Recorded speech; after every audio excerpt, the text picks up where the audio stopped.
Jordy, thanks. It's good to see you again. Tell me what you've seen so far. Where's the worst of it? Is it down Houma, Grand Isle? Can anyone get in there? I've seen devastation. That's pretty much it. I haven't personally made it to Houma or Grand Isle. I'm not sure of a way in from where I am now. I spent my morning and into the afternoon in Laplace, which took a very hard hit last night. A lot of people were stuck in there, right, in Laplace? Yes, sir. There was tons, several hundred. I received probably somewhere around 50 calls with addresses last night for people that were stuck and water was pushing them onto second floors or into attics. You know, one thing I've seen over the years covering storms in Louisiana, people don't get crazy and all bent out of shape over it. Was that the case in this, or was this more severe and it really rattled them? I think this one rattled a lot of people. We've become pretty accustomed to riding out some of these storms, and I know people who are in the area for Katrina, and we're in the area for this one as well. And the wind was just so much more substantial, and it really rattled a lot of people. You know, usually the eye of a storm goes over land and it collapses, and the winds go down to, tropical storm within an hour or 2 hours. This one, though, it was over the bayou for a long time, and there was still water. And for hour after hour after relentless hour, it was a major storm. 911's down, AT&T's down. What's the path forward here? It's a long one, and I'm not sure where they're exactly going to start with it. You can see my phone just kind of flickered a couple times there. Transmission towers are down. That could be 3 or 4 weeks before you get some kind of power back. I have heard reports that AT&T has come back online to some extent. Verizon has been spotty, but didn't go out quite as bad as AT&T did.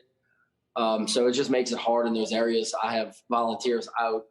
There was people in Lafitte today volunteering for us. I was in Laplace, and I had no communications with anyone, to tell them to come or go or get information. So it's made it very hard on moving around and not necessarily wasting time and resources. Looking at the forecast, not surprisingly, highs in the low 90s, feels like temperatures in the triple digits, no electricity for what? We don't even know. Weeks, they're guessing. You wonder how life goes on with no electricity, in the swamps down there. That's going to be tough. It's not a good time at all. Last year we did it for weeks in Lake Charles without electricity.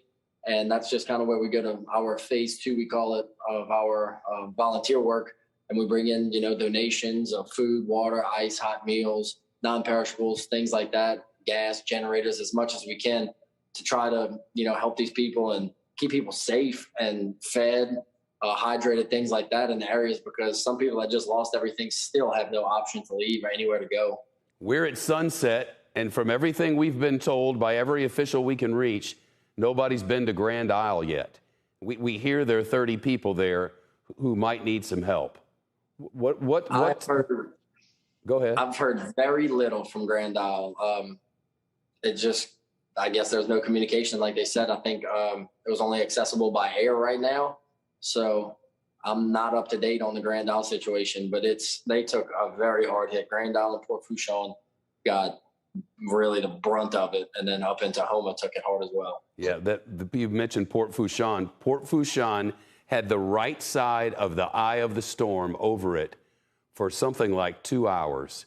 And what Port Fourchon and Grand Isle are going to look like when this is over, man alive, we'll see. Hey, thanks for all your great work, all of you in the Cajun Navy. Appreciate your time. Shepard Smith here. Thanks for watching CNBC on YouTube.